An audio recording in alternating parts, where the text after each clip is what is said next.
सबैजनालाई येशू ख्रिस्टको नाउँमा जय मसीह। आज हामी मिसनरीको भ्रमण नरभक्षी जनजाति 50 वर्षपछि भन्ने भिडियो सुन्न तथा हेर्न गइरहेका छौँ। कृपया ध्यानपूर्वक सुन्नुहोला, किनभने यो एउटा एकदमै अर्थपूर्ण मिसनरी कथा हो। सुरुमा हामी केही ट्रेलर देखाउन गइरहेका छौँ। 50 वर्ष अगाडि मेरो आमा र बुवाले एउटा बिर्सनै नसक्ने यात्रा तय गर्नुभयो। त्यतिखेर म केवल 7 महिनाको मात्र थिएँ जब उहाँहरू एउटा घना जङ्गलभित्र प्रवेश गर्नुभयो, पपुवा भन्ने ठाउँमा। हामीहरूले एउटा सानो जनजातिको बीचमा एउटा सानो घर बनायौँ, जुन जनजाति साबी भनेर चिनिन्थ्यो। मेरो बुवाले उनीहरूको भाषा सिक्नुभयो, मेरी आमाले बिरामीहरूको उपचार गर्नुभयो। यी सबै कामको उद्देश्य चाहिँ प्रभु येशूको बारेमा भन्नु हो, तर त्यहाँको व्यक्तिहरूले कुनै प्रतिक्रिया दिएनन्। उनीहरू टाउको शिकार गर्ने व्यक्तिहरू थिए, उनीहरू नरभक्षक पनि थिए। उनीहरू मानिसहरूकै मासु खान्थे। उनीहरू लगातार युद्धको स्थितिमा जिउँथे। त्यसकारण जसरी समय बित्दै गयो, हामी आशा गुमाउँदै गयौँ कि हाम्रो सुसमाचारले जरा गाड्ने छैन भनी। मेरो अभिभावकहरूले एउटा निर्णयको सामना गर्नु पर्यो। फाइनल्ली मेरो बुवाले सावी जनजातिहरूलाई भन्नुभयो, तिमीहरू यसै गरी युद्धको स्थितिमा बाँच्यौ भने हामी यहाँ अब उपरान्त बस्न सक्दैनौँ। तर साबी जनजातिहरूले हामी उनीहरूकै वरपर भएको चाहन्थ्यो। त्यसैले अन्ततः उनीहरू एकअर्कासँग शान्तिमा बस्न स्वीकार गरे। र यो हुनको लागि प्रत्येक सावी गाउँलेले आफ्नो नवजात शिशु आफ्नो शत्रुहरूलाई दिए र यो नवजात शिशु शान्तिको बालकको रूपमा चिनिए। यो एकदमै अकल्पनीय सट्टापट्टा एक्सचेन्जले मेरो अभिभावकहरूले सुसमाचार प्रचार गर्नलाई एउटा उपयुक्त अवसर पाए। मेरो अभिभावकहरूले प्रचार गरे, परमेश्वर पिताले उहाँको एकमात्र पुत्र शान्तिका बालक येशू ख्रिस्ट हामीसँग शान्ति बनाउन हामीहरूलाई दिनुभएको हो। त्यस दिनदेखि आज 50 वर्ष भयो हामी एकदमै चिन्तित भएका छौँ, साबी जनजातिहरू के गरिरहेका छन् यो बुझ्नको लागि। हजुरहरूले अकल्पनीय इतिहासको एक झलकहरू हेर्नुभयो। 1962 जुन महिनामा स्टिभ रिचार्डसनले अनुवाद गरेका थिए, जो एकदमै प्रसिद्ध मिसनरी डन रिचार्डसनको जेठो छोरा थिए। अरू वृत्तचित्र हामी हेर्न गइरहेका छौँ। 1977 देखि ठुलो वर्ल्ड टिम एउटा विश्व समूहको रूपमा डन रिचार्डसनले मिनिस्टरको रूपमा सेवाकाई गर्दै आइरहनु भएको व्यक्ति हो, जसले वर्षमा 40वटा भन्दा बढी सम्मेलनहरू सञ्चालन गर्नुहुन्छ। म विश्वास गर्न सक्दिनँ उहाँ मेरो अगाडि हुनुहुन्छ। डन रिचार्डसन, तपाईँलाई स्वागत छ। पीस चाइल्ड, शान्तिको बालक र इटर्निटी इन देयर हार्ट्स, उनीहरूको हृदयमा अनन्त, यी दुवै फिल्महरू 50 वर्ष अघि के भएको थियो त्यसको बारेमा थियो। मलाई एकदमै खुसी लागेको छ त्यतिका वर्ष पछाडि फर्केर हेर्दा सावी जनजातिहरूको जीवन जसरी रूपान्तरण भएको थियो। र म यो एकदमै मजा लिन्छु किनकि मेरा 3 छोराहरू जो त्यही जनजातिहरूसँगै हुर्किए, यो साँच्चै नै परमेश्वरबाट आएको वरदान थियो। हो, म क्यानेडियन हुँ र पछि त्यहाँबाट बसाइ सरेर विक्टोरिया बीसीमा पुगे। करिब 10 वर्षको उमेर हुँदा जब म 9 वर्षको थिएँ, त्यसबेला समरसाइड प्रिन्स एडवर्डको आइसल्यान्डमा म बस्थेँ। म लगातार एउटै प्रश्नद्वारा परेशान थिएँ। त्यो के हो भने, तिमी ठुलो भएर के बन्ने विचार गरेका छौ? र मलाई थाहा छैन, म यो भन्दा थाकिसकेको थिएँ। र मैले निर्णय गरेँ कि अब म परमेश्वरसँग सोच्छु र उहाँले नै मलाई सहायता गर्नुहुनेछ। जब म वुडेन हिलमा चढेँ, म सुत्नुभन्दा अघि बेडमा जानुभन्दा अगाडि घुँडा टेकेर झ्यालबाट बाहिर ताराहरू हेरेर प्रार्थना गरे, परमेश्वर पिता, मानिसहरूले मलाई सोध्छन् कि तिमी ठुलो भएपछि के बन्ने भनेर, र मलाई थाहा छैन भन्दा भन्दा म थाकिसकेँ। कृपया मलाई सहायता गर्नुहोस्। र म यो कुराको लागि तपाईँको कदर गर्दछु। र त्यस समय मैले साँच्चीकै एउटा शान्तिको अनुभव गरेँ जुन बेला म घुँडा टेकिरहेको थिएँ। र त्यसै घडी परमेश्वरले मेरो पुकारा सुन्नुभयो र 17 वर्षको उमेरमा मेरो उद्धारकर्ताको रूपमा प्रभु येशूलाई मैले पाएँ।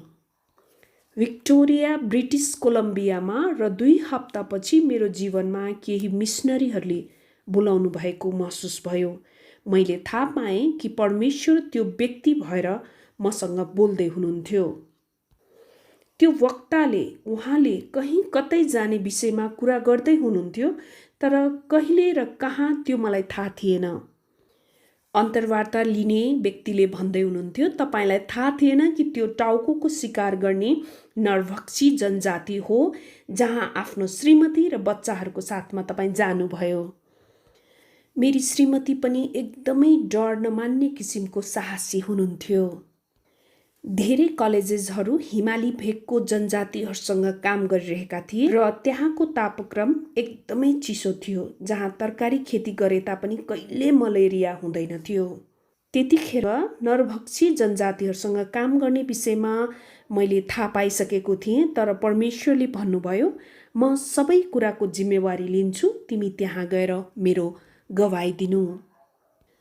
हामी इन्डोनेसियाको म्यापलाई हेऱ्यौँ भने त्यो ठ्याक्कै डाइनोसर जस्तो देखिन्थ्यो भने सावी जनजातिहरू ठ्याक्कै डाइनोसरको पेट जस्तो ठाउँमा बसोबास गर्दथ्यो। डाइनोसरको ठ्याक्कै पेटमा त्यो जनजाति लगभग 3000 नरभक्षीहरू बसोबास गर्दथ्यो। अन्तर्वार्ता लिने व्यक्तिले भन्दै थिए, स्टिभले यो वृत्तचित्र अनुवाद गरेका थिए। एमएएफ प्लेनको मद्दतले त्यस ठाउँमा जाँदा तपाईँको ठुलो छोरा जम्मा 7 महिनाको मात्र थियो हो। अब भन्नुहोस्, सावी जनजातिले कसरी तपाईँहरूलाई स्वागत गरे? हजुर, मैले पहिला एउटा सानो घर बनाएँ। झट्ट हेर्दा यो एउटा सलाइको डब्बा जस्तो थियो, त्यसकारण त्यस सानो घरको नाउँ सलाइको डब्बा राखियो।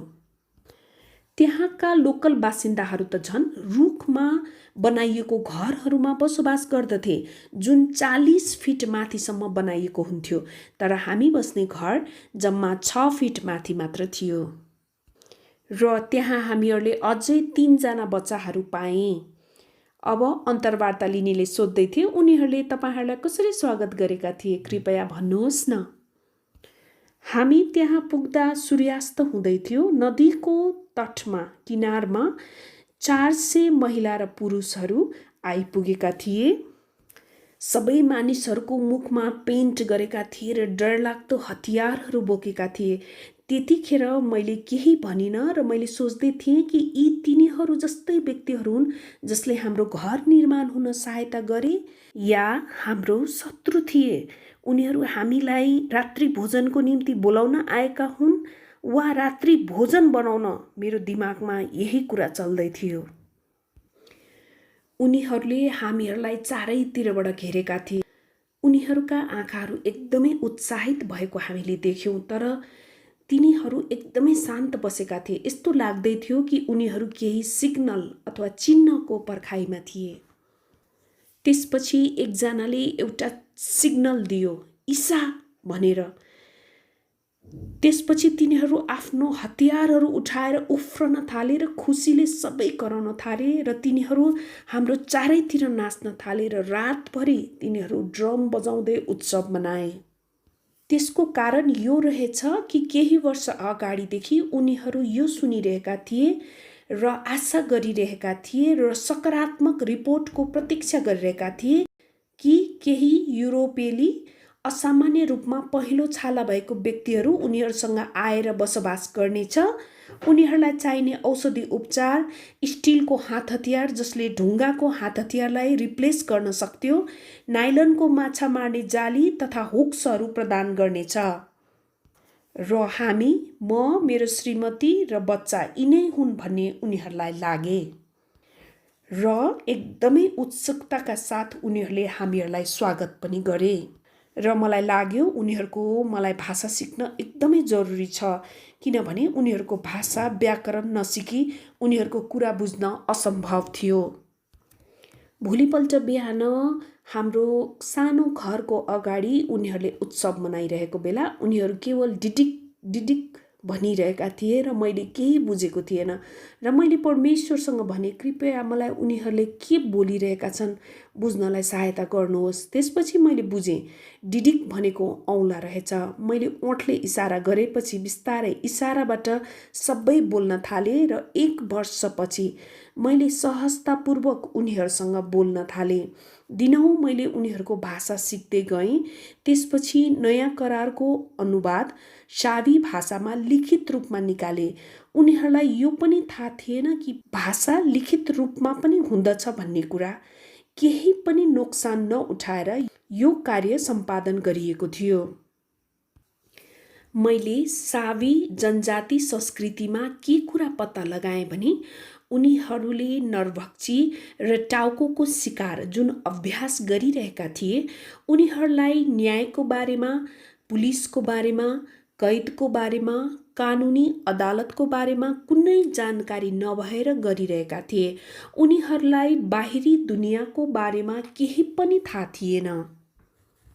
र हामीहरूले उनीहरूको यो व्यवहारलाई सुधार्ने प्रयास गरिरहेका थियौँ। सावी प्रजातिले विश्वासघातलाई उनीहरूले आदर र सद्गुण मानेका थिए। बाइबलमा लुकाको पुस्तक 22:48 हामी हेर्यौँ भने जब यहुदाले यशुलाई चुम्बनद्वारा विश्वासघात गरेका थिए, तब सावी प्रजातिलाई यहुदा व्यक्ति एकदमै राम्रो लागेको थियो। उनीहरूले यहुदाले जसरी आफ्नो शिकारलाई चुम्बनद्वारा विश्वासघात गरेका थिए, त्यसरी उनीहरूले कहिले पनि शिकारलाई विश्वासघात गर्न सक्छ भनेर सोचेका थिएनन्। उनीहरूलाई यो नयाँ सोच आयो। सावी जनजातिले ओहो, यहुदाले त राम्रो तरिका अपनाएछ भने यो पास्टरलाई। अनि तनाव भएर मैले प्रार्थना गरेँ, प्रभु मलाई ज्ञान र बुद्धि दिनुहोस् भनेर प्रार्थना गर्न थालेँ। हामीले माग्ने भनेको परमेश्वरसँग नै हो। तुरन्तै परमेश्वरले अन द स्पट मलाई ज्ञान र बुद्धि दिनुभयो। अनि दुवै गाउँहरू पास्टरसँगै घर बनाएर बस्न थाले। उहाँलाई उनीहरूले त्यहाँबाट जान दिन चाहन्नथे। यो दुवै गाउँका मानिसहरू शान्तिमा बस्न सक्छ भन्ने विचारले पास्टरको नजिकै घर बनाएर बस्न थाले। तर तिनीहरूका बीचमा फेरि झगडा सुरु भयो। पास्टरको झ्याल अगाडिबाट दुवैको बाण यता र उता जान थाल्यो। पास्टरको ढोका अगाडि मानिसहरू घाइते हुन थाले र म उनीहरूलाई आग्रह गर्दै थिएँ, कृपया शान्तिसँग बस्दिनुहोला। र सावी जनजातिले भने, शान्तिमा बस्न भनेको जस्तो सजिलो पक्कै छैन। उनीहरूले पास्टरलाई भने, तपाईको र कसैको बीचमा झगडा परेको छैन, त्यही भएर तपाईलाई थाहा छैन। सावी जनजाति भनेको के हो हजुरलाई थाहा छैन। त्यसपछि शान्ति हुनको लागि एकअर्काको बीचमा भरोसा हुनुपर्दछ भन्ने कुरा मैले पत्ता लगाएँ। उनीहरूलाई एकअर्कामाथि भरोसा थिएन, किनभने उनीहरूले शान्ति आग्रह गरेर विश्वासघात गरेर एकअर्कालाई मार्न पनि सक्थे। र मैले मेरो पत्नी क्यारोललाई भने, क्यारोल हनी, परमेश्वरले हामीहरूलाई उहाँको सेवाको लागि यस्तो ठाउँमा खटाउनु भएको छ जहाँ झगडाको कुनै समाधान नै छैन। यहाँ यस ठाउँमा हिंसा, बदलाको बदला कुनै समाप्ति बिना चलिरहेको छ। र यही नै बेला थियो शान्ति ल्याउनलाई बालकको साटासाट भयो। अब यो समयमा अहिले आएर सबै टाउको शिकार गर्ने व्यक्तिहरू येशू ख्रिस्टको सुसमाचार प्रचार गर्ने प्रचारक बने। सावी जनजातिका मानिसहरू एकदमै उत्साहित भए जब पास्टर पछि त्यस ठाउँमा भ्रमण गर्न जानुभयो। उनीहरू जोड जोडले कराउन थाले, मैले देखेँ धेरै बुढापाका मानिसहरू अझै जीवित र स्वस्थ थिए। उनीहरू बुढो भएर हिँड्न गाह्रो भए तापनि कुनै रोग लागेका थिएन। 5वटा जनजातिहरू त्यहाँ भेला भएका थिए किनकि तिनीहरूको बीचमा महत्त्वपूर्ण र अचम्मको घटना घटेको थियो। उनीहरूको हृदयमा खुसी र स्वस्थ रहनु मात्रै होइन, तर प्रभु येशू ख्रीष्टको सुसमाचार र प्रेम अरूलाई बाँड्नु पनि देखिन्थ्यो। पास्टरको छोरा त्यस ठाउँमा जाँदा कति धेरै मानिसहरूले हात मिलाए, अङ्गालो हाले। यो कुरा मेरो लागि एकदमै भावुक बन्यो। जब म सानो थिएँ, कतिजनाले मेरो आमा बुवा त्यस ठाउँमा आउनु भएको कुरा गवाही दिए र सानोमा हामी तिनीहरूसँगै खेलेको हुर्केको भन्दा मेरो आँखाहरू रसाए। म छक्क परे, कति धेरै बुढो मानिसहरू पनि अझै जीवित थिए र मेरो अभिभावक त्यस ठाउँमा आउनु भएको कुरा बताउँदै थिए। परमेश्वरको अनुग्रह मेरो परिवारद्वारा पुस्तौँ पुस्तामा बगेको देख्दा मलाई एकदमै अचम्म लाग्यो। 50 वर्ष अगाडि उनीहरूको परमेश्वरप्रति आज्ञाकारिता र विश्वास देखेर। त्यसपछि अन्तर्वार्ता लिने व्यक्तिले उहाँलाई सोध्नुभयो, अहिले तपाईँ 77 वर्षको हुनुभयो। पछाडि फर्केर हेर्दा तपाईँको परिश्रमको फल, तपाईँको प्रेम र तपाईँको लगानी यति मात्रै पुरा कथा होइन। हामीलाई बप्तिस्माको बारेमा छोटकरीमा भन्नुहोस्।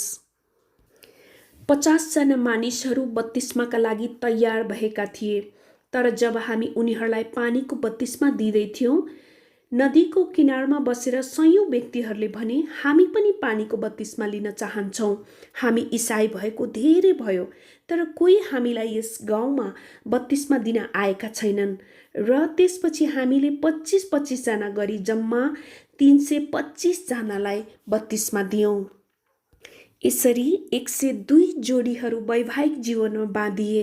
यद्यपि तिनीहरू पहिला नै विवाह गरिसकेका भए पनि इसाई विवाह गरी प्रतिज्ञा गर्न चाहन्थे र 130 जना बच्चाहरू प्रभु येशूमा समर्पण गरिए। त्यस साबी जनजातिमा 5 वर्ष नबित्दै 2 वा 3 जना बच्चाहरू मर्थे। तर हामी त्यस ठाउँमा गएपछि मेरो श्रीमतीको कारण उनीहरू स्वच्छ र स्वस्थ हुन सिकायो। र मैले 2 जना विवाह गरेँ। पहिलोको नाम क्यारोल जोय र दोस्रोको नाम क्यारोल जोइस। तपाईलाई थाहा छ, त्यस ठाउँको पहिलो शान्तिको बच्चा उच्च शिक्षा हासिल गर्यो। उहाँ प्राइमरी स्कुलको शिक्षक हुनुहुन्छ। अरू टाउको शिकार गर्नेहरूको छोराहरू पनि उनकै पाइला पछ्याउँदैछन्। जय मसीह, सालोम।